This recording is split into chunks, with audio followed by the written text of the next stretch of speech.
Mike Walsh has learned the best things in life aren't things at all. When you're in this position I'm in, things become different values. And things just become objects.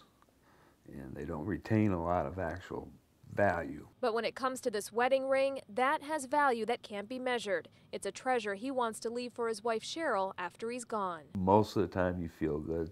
You have your bad days. So every day, you just wake up and it's just like, oh yeah, I got cancer. Walsh was diagnosed with pancreatic cancer last January. The initial progress, he had 3 to 6 months to live. A few weeks ago, after a chemotherapy session, he was at this Costco in Green Oak Township when that special gold coin ring slipped off his finger. That night I got up and started looking and took the bed apart, and took the dresser apart, and took the truck apart, and took the house apart, and finally resigned that it was gone. Walsh was devastated by the loss. That was actually the one thing I did want to leave.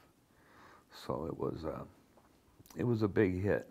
I called all the jewelry stores and pawn shops, and I had some people just say, somebody brings it in, it's getting melted. They said they found it, they deserve the money. And I told them, I said, I don't want to say it, but, I said, I have cancer, and I said, I'm dying. I said, I'd like to leave this for my wife. I said, I don't know how long I have. So Walsh offered a $1,000 reward and shared his story in the local paper. And just today, back from vacation, Norman Floyd of Pinckney saw the article and called Walsh. My wife and I were leaving the store. I looked down as I hit the parking lot with my foot, and there was the ring. My wife was reading the paper. She said, Norman, you're not going to believe this. She said, Norman, that's that gentleman's ring. He said, Mr. Walsh? And I said, yes. And he said, I have your ring.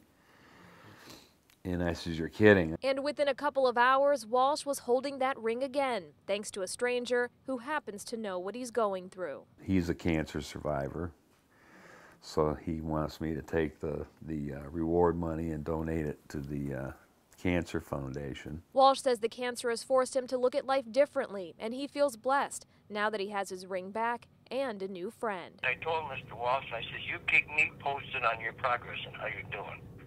And he said he would. I made a friendship out of it. So that's the moral of that story. In Howell Township, Anu Prakash, 7 Action News.